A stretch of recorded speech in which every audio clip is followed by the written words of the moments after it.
to record this video in a very beautiful place in the downtown of Moscow, next to one of the two largest rivers, called not Moscow River, but Yauza. But somehow I spent too much time at the office, so I went out. It was already too dark to record anything. Actually, I could use a flash, but flash, it spoils the picture, so I decided to go to home. Where am I right now? Obviously, just not to beat around the bush. What caught my attention, and yours as well, and I hope you can forward this video, because I'm not good at monetizing. Once again, I don't have an event manager who will be spreading, who will be exchanging links, but hopefully we're on the same page and you're with me, my friends. So I really rely very much on your spreading the word of mouth about what we're discussing here, because our politicians, I'm not distinguishing here between President of Russia Vladimir Putin, or President of the United States Joseph Biden, or his Secretary of Department of State Anthony Blinken. We'll talk about them later on, or the politician in Great Britain who revoke their decision to fund the tax breaks for account of extra borrowing under the critique of the IMF. Who can imagine that, right?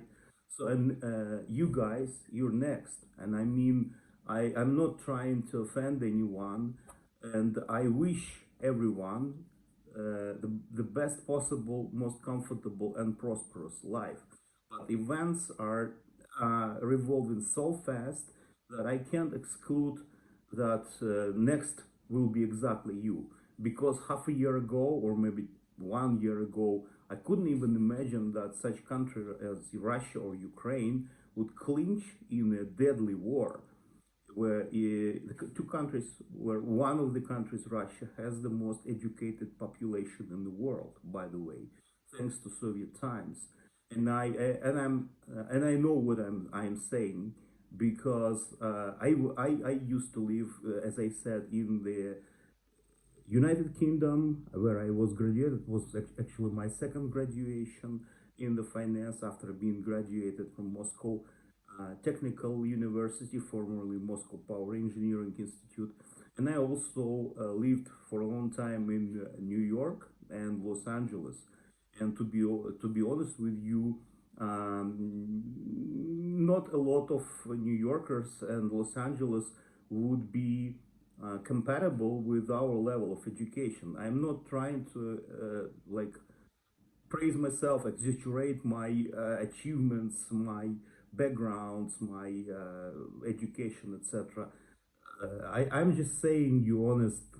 Russia was under Soviet Union one of the most educated nations in the world, and Ukraine, as was rightfully pointed out by the moderator of the event, which I am attaching the hyperlink underneath, the person who would be also, who must be carefully followed. And I urge you all to subscribe for him and follow him, because he is a bright mind.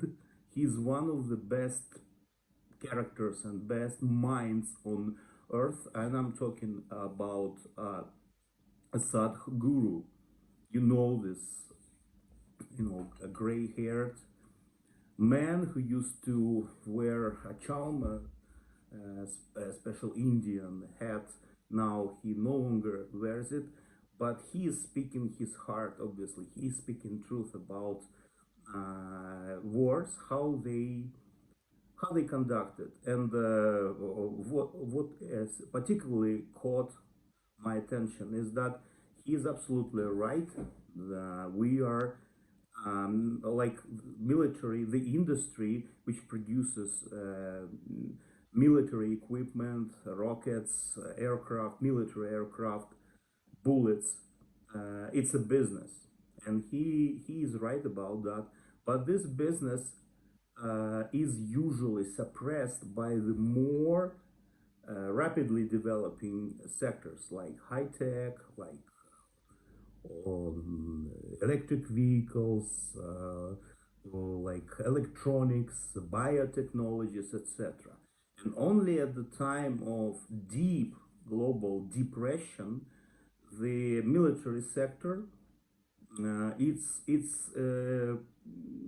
holding his head straight. It's uprising against all other sectors who are muddling through, and that's how the military sector obviously is getting its profit from selling weapons.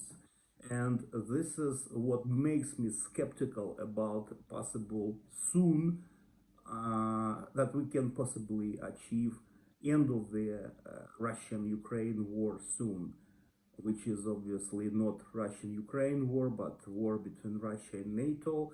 And what makes me particularly skeptical, but is that whatever the scenario would be to the end of this war, and obviously I'm voting both hands.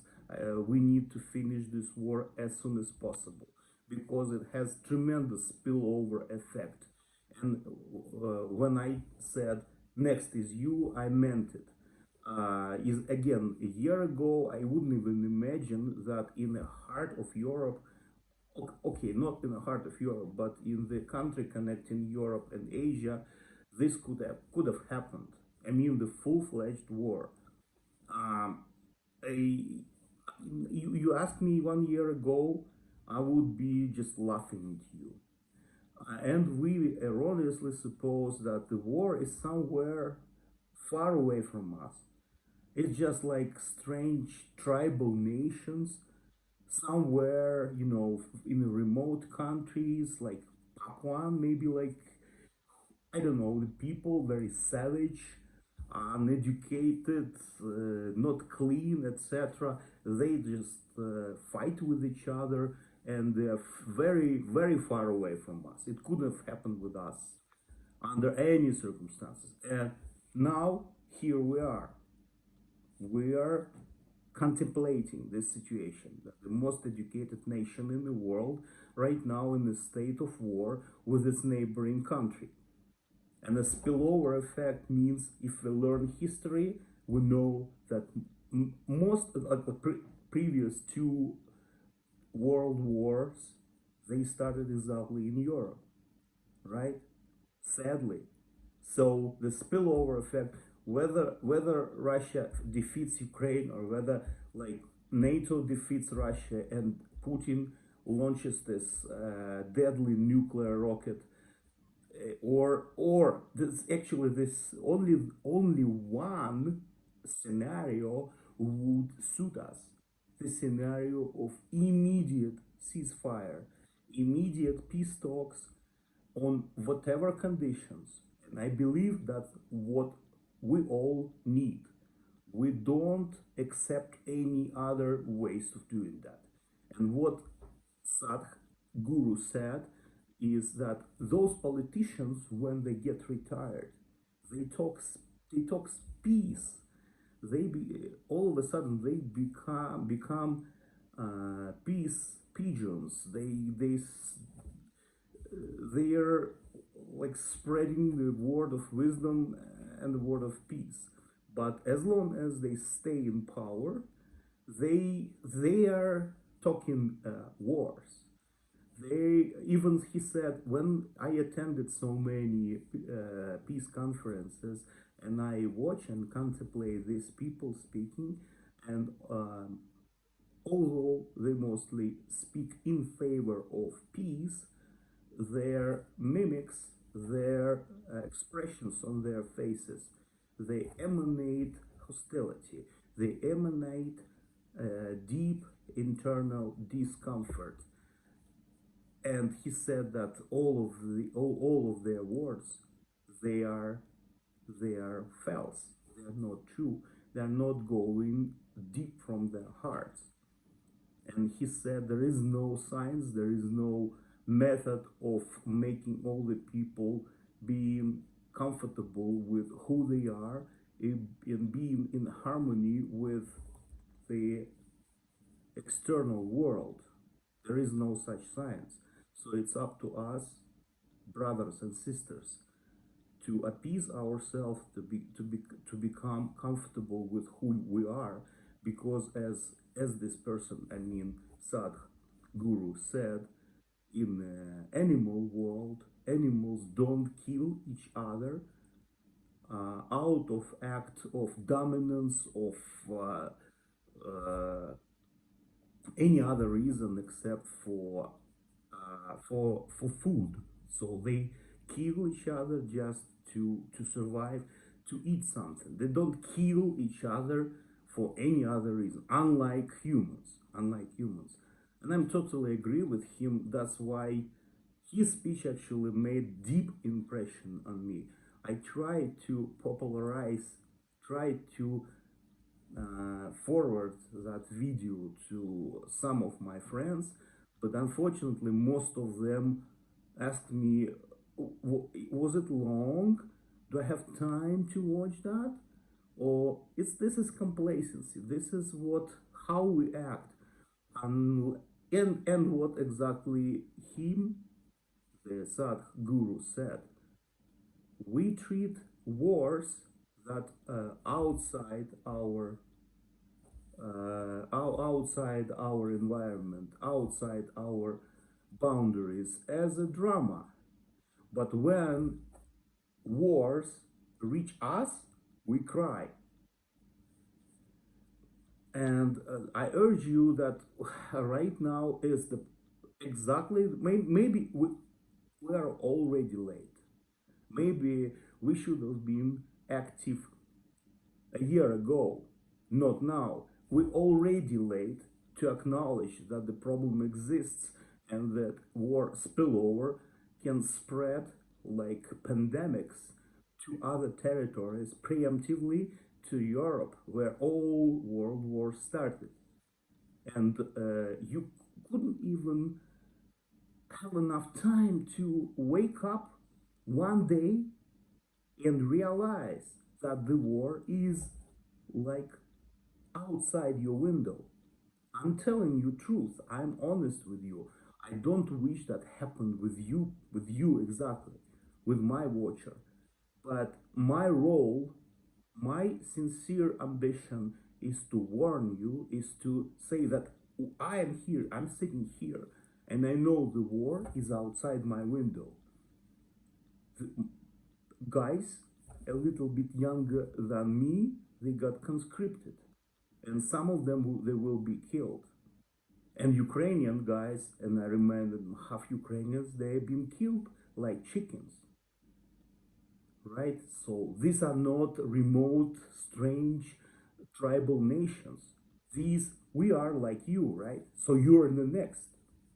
And that this is how I want to plot the community of influential people to counter our politicians, because our politicians, according to Sadhguru, they're pursuing something uh, not human. They are ambitious when they're in power. They they speak about they are aggressive. They want to conquer. They want to win, and they want to get their slice of pie, their honor.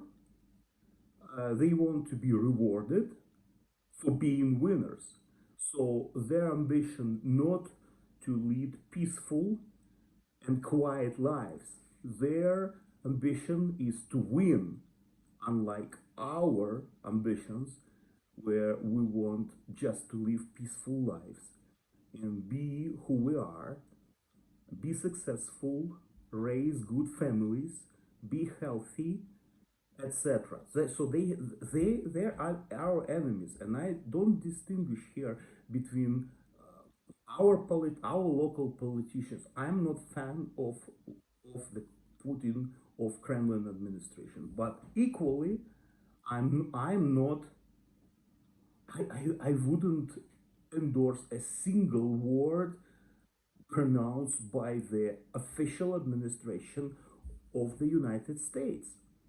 Like, for example, the other day, the Secretary of State Anthony Blinken being interviewed by CNN, and the journalist actually questioned him if he believes that Putin's threat of nuclear war is real. He's, I mean, Blinken. He replied, "This is just loose talks." You know, I repeat it once again: loose talks. According to this person, to Anthony Blinken, what President of Russia said, the second largest nuclear power, some say equal with the US, that he is absolutely assured that what was said is just nothing more than loose talks. But some time ago, it was maybe not him personally, but people around him, they literally flooded Facebook and other, um, messengers and social networks, questioning, uh, actually urging Russian people to stop Putin, to say that Putin is crazy, he's madman, he doesn't know what he's doing, we don't understand, we can't accept his logic, etc., etc. Okay, fine, you can't accept you don't understand this person, but then how on earth, in front of the one of the most influential media, you make a statement that you absolutely sure that this is nothing more than the loose talks. How? So see what I'm saying? These people are just pretty much disconnected from us. They disconnected. Putin said that what is happening in Ukraine is just a special military operation, and it started on February 24th, and it could endure for 2 or 3 months until radical battalions would be terminated, and just Ukraine would be thankful to Russian soldiers, to Russian troops, to free the nation from the radicals, from Ukrainian fascists. But in reality, what they faced fierce resistance from Ukrainian regular army, and people are dying. They keep dying. The Ukrainian army keep defending their cities and suburbs. Russian soldiers keep dying there. One of the most recent events was obviously the city of Kharkiv, where Russian regular army just escaped. They flee because they would be it was not properly equipped. So this is a full-fledged war, and uh, I'm not afraid that I'll be like captured and imprisoned tomorrow for saying the truth, because truth is truth. It's just something which is apparent to most, but which is not pronounced by official mass media, which is not recognized by those who imagined that they have power over the reality, that they fly over the reality. No one can be above the reality.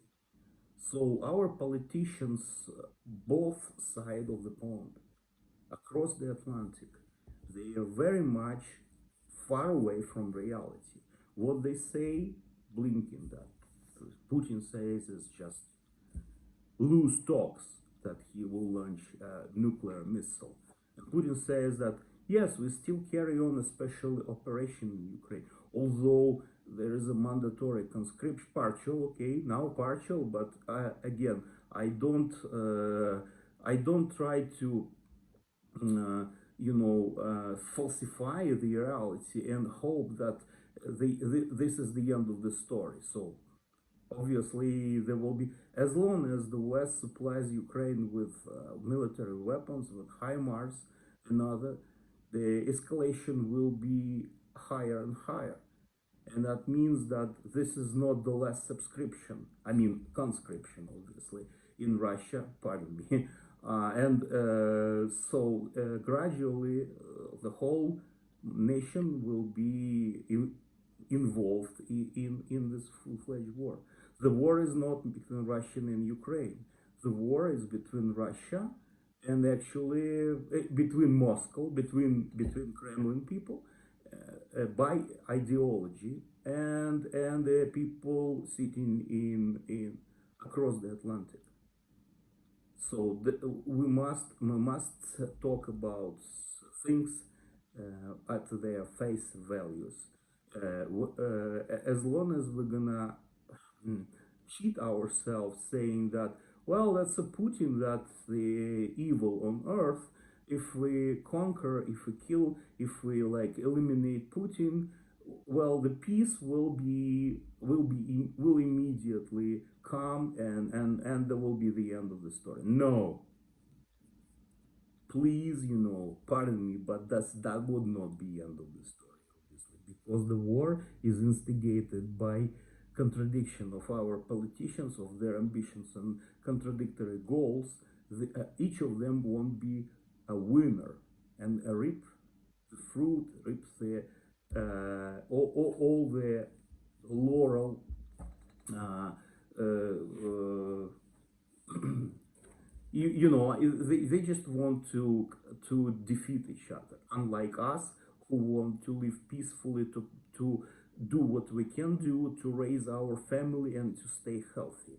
So we have very different goals, and if they will be reigning over us, then our lives will be increasingly miserable. That's what Elon Musk tweeted actually the other day, and he gathered a lot of attention from folks outside. And some say that Elon Musk is a kind of extravagant character, that he's like trying to get uh, into everything, to be like participating. And you know what? He we can admit that every single statement that was tweeted the day before yesterday, it had a lot of reason. And if not him, I mean, we should be eternally thankful to Elon Musk for saying our hearts, because he is a tremendously influential person. And unlike me and you, he can spread the word of mouth. He can spread our concerns. And since he suggested how the conflict, how the war between Russia and Ukraine could be stopped, and it's obviously our fault. It's our top priority, right? There is nothing, even if you are hungry today, if you don't have enough food, still, I dare to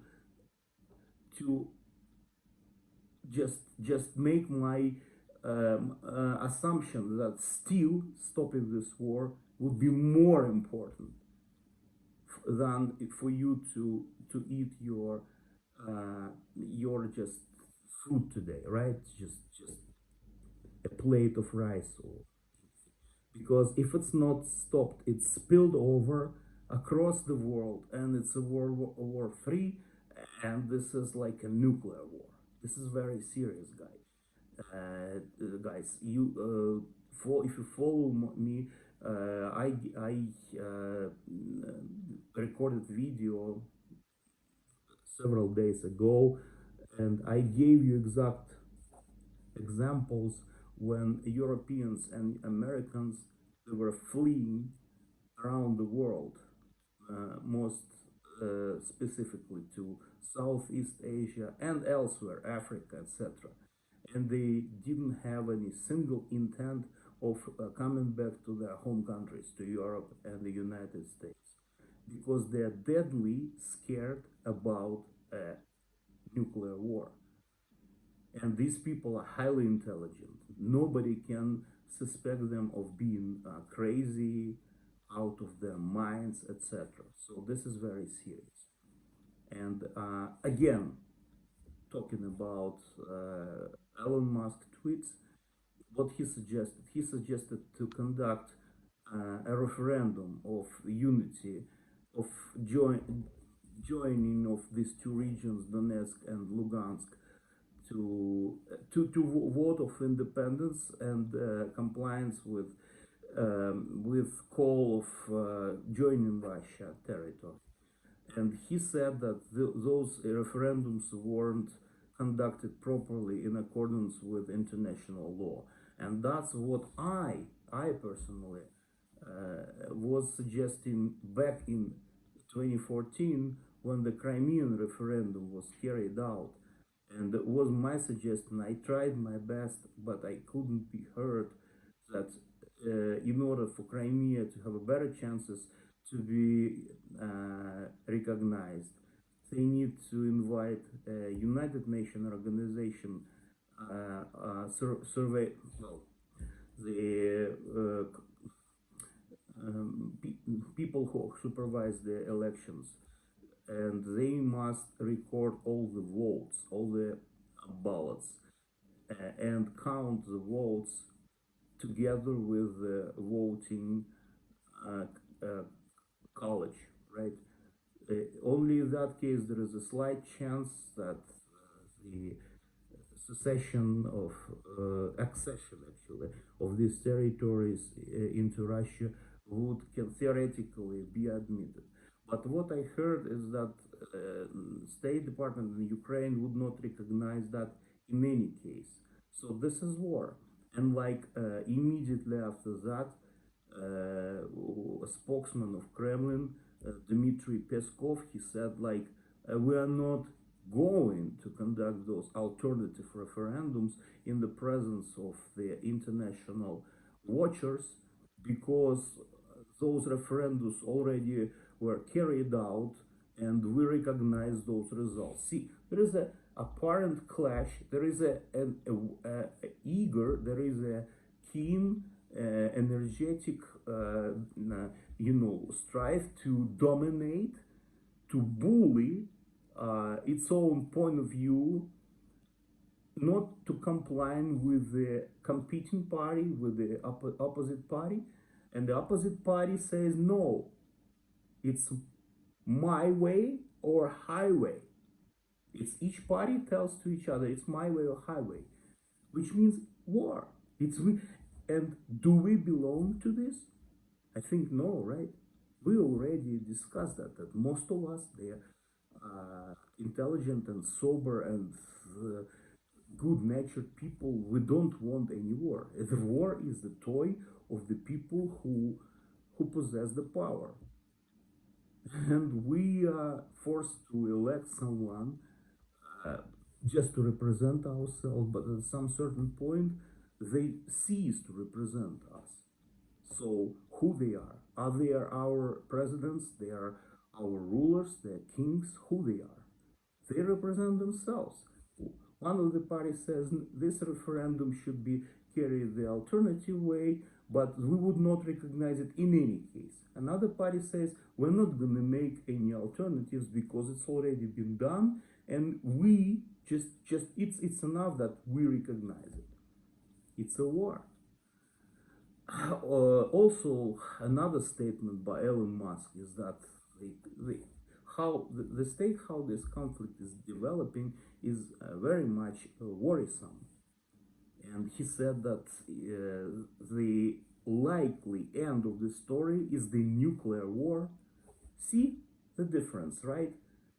He still thinks that it can end up in a way of nuclear war, unlike U.S. Secretary of State Antony Blinken, who said that Putin is just conducting loose talks. See, Elon Musk is worried, but the head of the state is not worried at all. Who of them are right? I leave to answer this question to you, brothers and sisters. I'm not gonna answer that question because it's too apparent. And he said, but until that war would start, no one knows how many Ukrainians would be killed. And he also rightfully pointed that the population of Ukraine is rapidly diminishing, because the West is fighting with Putin, with the hands of Ukrainian, with bodies of Ukrainian men. They don't want to fight with him by themselves, right?